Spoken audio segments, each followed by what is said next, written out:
Hey, church, we have a window of opportunity, a window of mercy, and we have a choice. Is Trump our savior or is Jesus our savior? Find out in this episode and make your choice. God's Resistance. Glad to have you tune into God's Resistance here this morning. We're going to be looking into 2 Kings chapter 13. Before we get started, I just want to say I'm thankful on this Wednesday morning to see that the elections went in the way of Trump winning rather than Kamala. However, we need to look at some certain things. I've been out on the street. We have street meetings twice a week, talking with a lot of different people. And I have been astounded at times at how people think. It's like they check the reason at the door. They think that President Trump is a Christian man. He's saved because he said God a few times or whatever, and it's the Trump prophecy and all this, and we get to such foolishness inside of the church. We've checked our discernment at the door. However, at the same time, I'm very thankful that Trump has been elected president, because he preserves our freedoms in this nation. He preserves more of our Constitution than the other side would be. And with those freedoms, what will we, the church, do? We had a window of opportunity and mercy back when he was first elected. And I believe some troubles that have taken place is that people ended up putting Trump in the place of Christ in their lives. They sat back, relaxed, and thought Trump will fix everything. And then we had 4 years of what was an awful judgment, I believe, and just a taste of it, really, because it could be much, much worse. But now God has heard the cries of his people and has had mercy on us again so that we don't go off into tyrannical darkness, at least for now. And now what do we do as the church? And so I want to look at 2 Kings chapter 13, and we'll be starting in verse 14. It says, "Now Elisha was fallen sick of his sickness, whereof he died. And Joash, the king of Israel, came down unto him and wept over his face and said, O my father, the chariot of Israel and the horsemen thereof. And Elisha said unto him, Take bow and arrows. And he took unto him bow and arrows. And he said to the king of Israel, Put thine hand upon the bow. And he put his hand upon it. And Elisha put his hands upon the king's hands. And he said, Open the window eastward. And he opened it. Then Elisha said, Shoot, and he shot. And he said, The arrow of the Lord's deliverance, and the arrow of the deliverance from Syria, for thou shalt smite the Syrians in Aphek till thou have consumed them. And he said, Take the arrows, and he took them. And he said unto the king of Israel, Smite upon the ground, and he smote thrice, and stayed or stopped. And the man of God was wroth with him, and said, Thou shouldest have smitten 5 or 6 times. Then hadst thou smitten Syria till thou hadst consumed it. Whereas now thou shalt smite Syria but thrice. And Elisha died, and they buried him, and the bands of Moabites invaded the land at the coming in of the year. And it came to pass, as they were burying a man, that behold, they spied a band of men, and they cast the man into the sepulchre of Elisha. And when the man was let down and touched the bones of Elisha, he revived and stood upon his feet. But Hazael, king of Syria, oppressed Israel all the days of Jehoahaz. And the Lord was gracious unto them, and had compassion unto them, and had respect unto them, because of his covenant with Abraham, Isaac, and Jacob, and would not destroy them, neither cast he them from his presence as yet. So Hazael, king of Syria, died, and Ben-Hadad his son reigned in his stead. And Jehoash, the son of Jehoahaz, took again out of the hand of Ben-Hadad, the son of Hazael, the cities, which he had taken out of the hand of Jehoahaz his father by war. 3 times did Joash beat him, and recovered the cities of Israel." So here we have this account here in history of what had taken place. Now, to give a little bit of a background here, if we were to go in the beginning of chapter 13 here in 2 Kings, you will find the name Jehoahaz. He was king over Israel. It appears to be that Jehoahaz was getting sick and knew that he wasn't going to be around for a while. So he brought his son Joash, or Jehoash in later in this chapter, same person, brings that person in, and maybe an overlap of a few years installs him as king. So he's kind of reigning jointly with his father and making a transitional period to pass off the kingdom to his son. So that's why you read in some of this that it seems like Jehoahaz is king, and so is Joash or Jehoash. But here we find Elisha, the great prophet of God, in verses 14 is fallen sick of a sickness that eventually took his life. And Joash, the king of Israel, came down unto him and wept over his face and said, "Oh, my father, the chariot of Israel and the horsemen thereof." Now it says of Joash that he was not a good man. He was an evil and wicked man. But here he is coming down to Elisha, praying, weeping over Elisha, hanging over top of him, and using the same words that Elisha himself said to Elijah, or at least extremely similar. He said, "Oh, my father, the chariot of Israel and the horsemen thereof."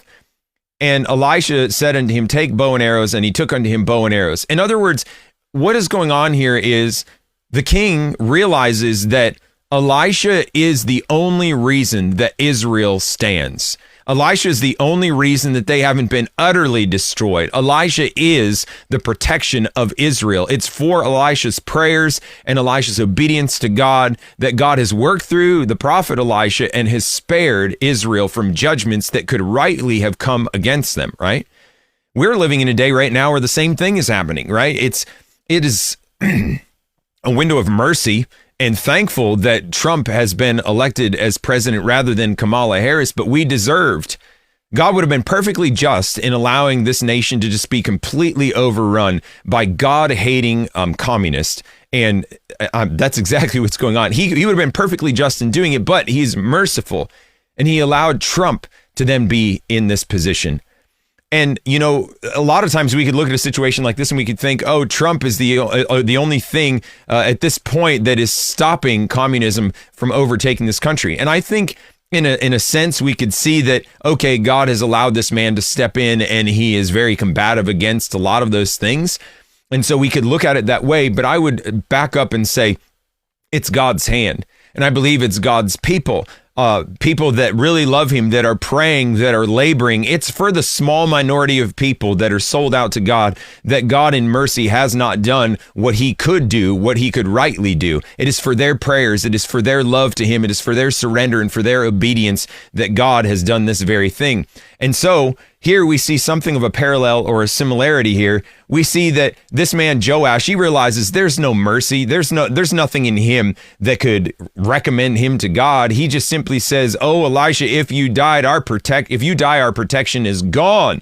So what do? So Elisha then, it's like he's trying to transfer to Joash, a bit of advice, a bit of blessing, the promise of God. Take hold of this with both hands. Take a hold of God's promise with both hands, and God will help you. God will not fail you. That's kind of the idea.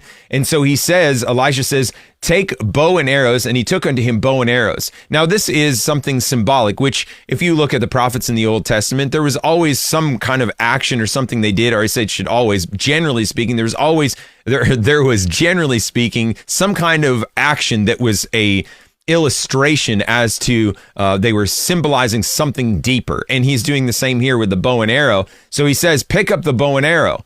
And then he says to the king of Israel, "Put thine hand upon the bow." So here's the king himself putting his hand on the bow.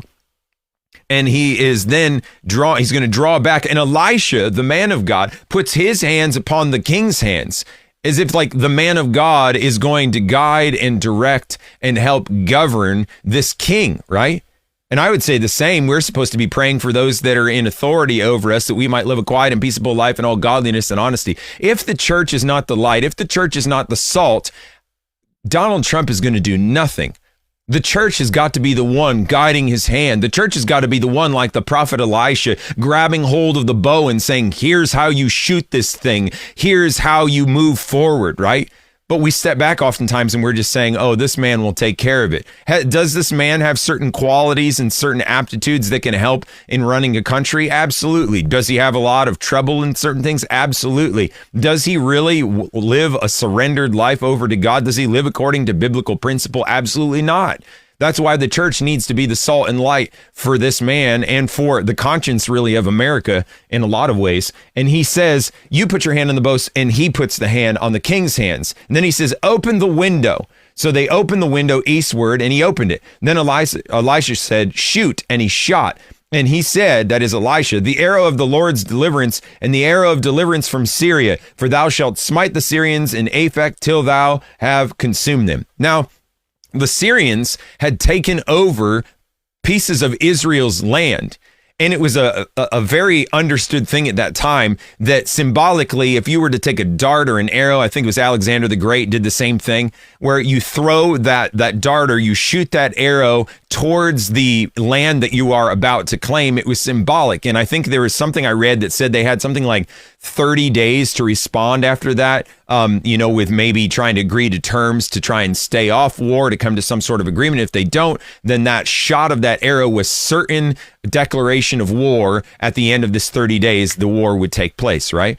And so the Syrians took something of Israel. They took something that God had promised to Israel for a while. And now Elisha's saying, shoot this arrow out. This is a symbol that you are going to win. This is the arrow of the Lord's deliverance. So shoot it. Now let's think about what happened in America.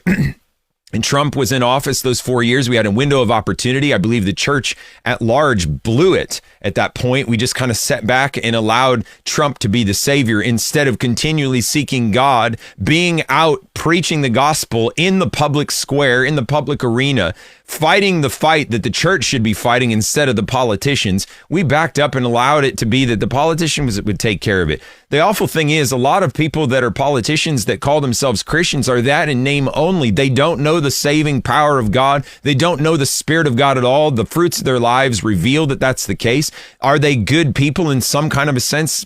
Probably. They believe in good morals and all those things, but they need the Savior, right? The church is the one. The church is the conscience. The church is the salt and the light, and we need to do this. Now, the church squandered the opportunity in those first 4 years. I'm not really sure what happened. We got kicked off for a short little bit there, and so we'll just kind of pick up where we are at the moment. I'm trying to go back to where I was. He said, Elisha said, take the arrows. And he took them, and he said unto the king of Israel, smite upon the ground, and he smote thrice and stayed. And the man of God was wroth with him and said, thou shouldest have smitten 5 or 6 times. Then hadst thou consumed Syria till thou hast consumed it. Whereas now thou shalt smite Syria but thrice. So here they had a window of opportunity, right? God gave this declaration of victory, the arrow of the Lord's deliverance. And instead of taking hold of that with both hands, he just meekly shoots out 3 arrows and they drop to the ground and nothing comes of it. And he gets angry at that, right? It's the same as what happened in our nation where we had the 4 years of judgment under Biden and what had taken place there.